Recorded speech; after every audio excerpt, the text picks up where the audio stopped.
So before I'll open it up for questions to Trev, just want to thank Jeff and the Pitt Athletic Department for the great honor before the game. I actually was able to spend about 15 minutes before the game with Dick. He and I have been great friends. He's one of the great athletes in the history of our country, and at Duke has his jersey retired, and was maybe one of the top two players in the country in basketball when he was at Duke. And then he went over and started playing shortstop and hitting that ball, and he did pretty well in that. But to see him and have that honor, and then Sam was on our '79 Pan Am team, and we've been good friends, and obviously Jeff's part of our family. So to be honored in that way, I really appreciate it. My family appreciates it. I'd like to open it up, and if you have questions for Trev, please ask him. Trevor, this is the second game in a row you guys have come out and just been shooting lights out. Has something changed in preparation, or is you guys just kind of hitting your stride? I think it started off on defense for us. When we defend, we pick up. We talking on defense together. I think our shots just fall. Like Coach always say, basketball gods look out for us. Yeah, when we defend like that, start off the game defending, worry about defense. We good shooters, so the ball gonna go in. And one thing, they're taking really good shots too. I think they're learning. They're more and more comfortable playing with one another. So they know if a guy's in a rhythm, who's hot. They make the extra pass. It's the second game in a row where we've only had 6 turnovers. I just think that's part of it too. They're really getting to know one another.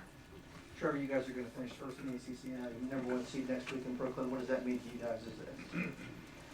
It's great, but we still got Saturday to look on. We got to take care of Saturday, and then we could look, really celebrate it. We're happy, we're first place, but we still got a huge game Saturday to take care of, and then we could really celebrate after that game. So Trevor, you scored 27 points tonight, a new college career high, in a variety of ways too. I'm wondering if you could talk a little bit about what was clicking for you tonight, what you think went well. I think my teammates found me. They saw I made a couple threes to start off the game. P found me, Dell found me. Like Coach says, our chemistry is unbelievable. 2 games in a row with 6 turnovers is crazy. Mark sent screens for me, Theo. I think none of this happened without my teammates finding me, setting me screens, looking for me, me finding them too. I think it was a great team effort, and it got me going. He has great balance right now. And further, that he's getting away from that injury. His shot's the same. He's got good base. He's always been a good shooter, but right now he's a very good shooter because of having great balance. With that game tonight, I believe that makes it 5 different players to lead the team in scoring over the last 5 games. What does that mean for you guys to have that kind of depth in scoring going into this Saturday in the postseason? Well, it makes me a better coach. More plays work and that, but really these guys have kind of take turns. They don't care who leads us in scoring. They just want us to lead the other team in scoring. And they've been a really good group in that regard. Anything else for Trev? All right, Trev, appreciate All right, that. thanks, Trev.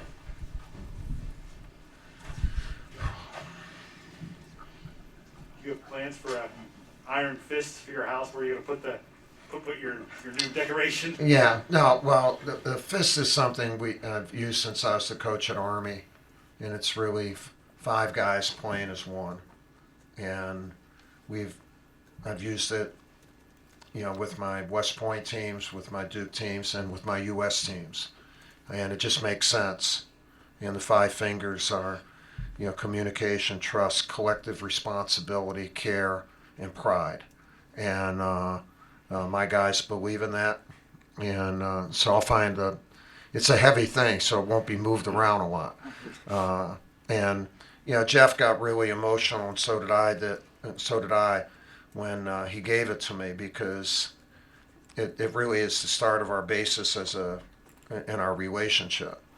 Since he was a teenager, late teenager, that's been a part of how we've grown together. Could you talk about the development of Paulo Banchero from his first day at practice until now? Okay, but how many words you want? Just you want like weekly, or what he does on every From his first Tuesday? day until now. No, he's just he's continued to improve. He's got a lot of talent, and how you use that talent and learn to play at this level with the physicality and also with the speed and athleticism, it takes time. And so I really feel he's like in a groove right now where he's learning that, and he's a great teammate. He's a great teammate and he's a great young man to coach. He wants to get better, but he really is all about the team. My guys are like that. They're really good about that.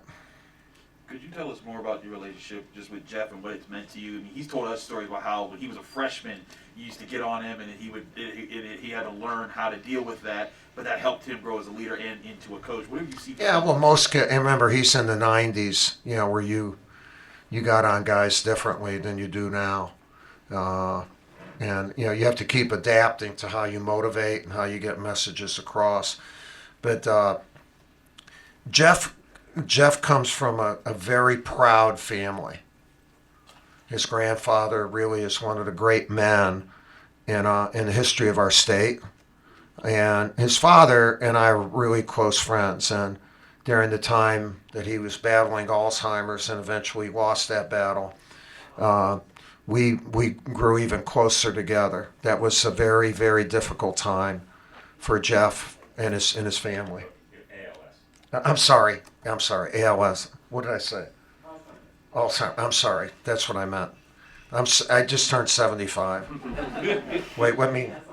Usually, you want me to show you? My wife has a card here that if I get lost, return me to her. Thank you. She's made up for a lot of my mistakes, so I apologize. And it's a horrible, horrible, horrible disease. And but Jeff comes from an amazing family.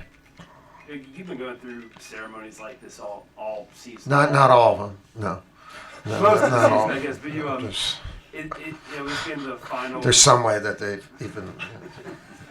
This being the final ACC. That's good. That's a good thing. Is there an added significance to facing Jeff? I know you've got ties to Uniontown, I think. No, today Keisterville. Okay.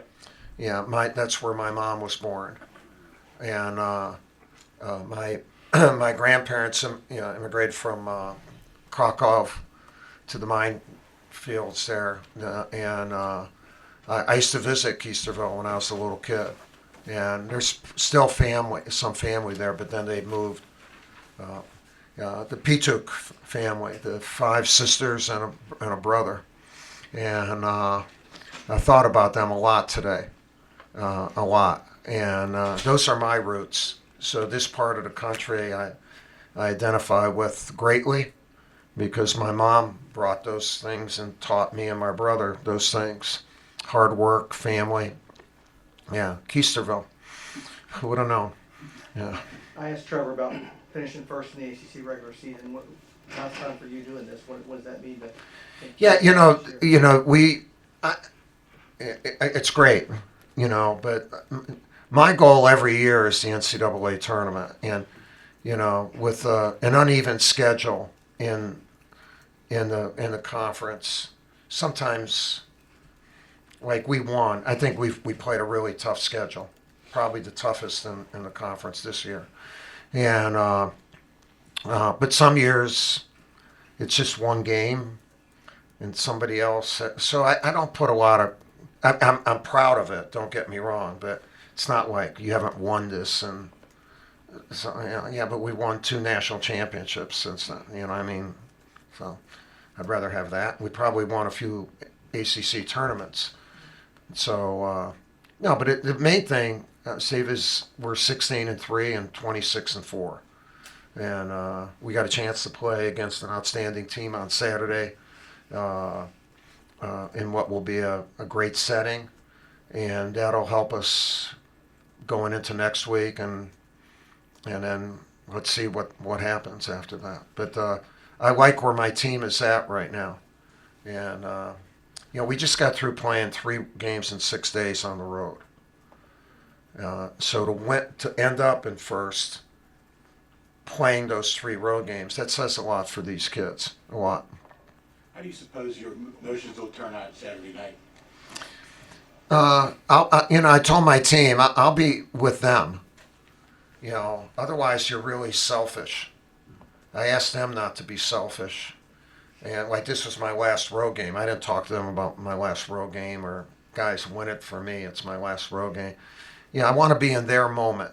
The thing I've learned, one of the joys of coaching for me in 47 years is to be in the moment of the team that I have the honor to coach. So I did that when I was in my 30s, 40s, 50s. Imagine in your 60s being in the moment of 18 to 22-year-olds when you win. And then imagine if you're in your 70s. How lucky can you get, really? And for me then to say, no, hey, look at me. It's my last game. I'm not going to do that. I'm not going to do that. And I'm sure it'll be emotional, but it's going to be about my team. And always, always, always, always.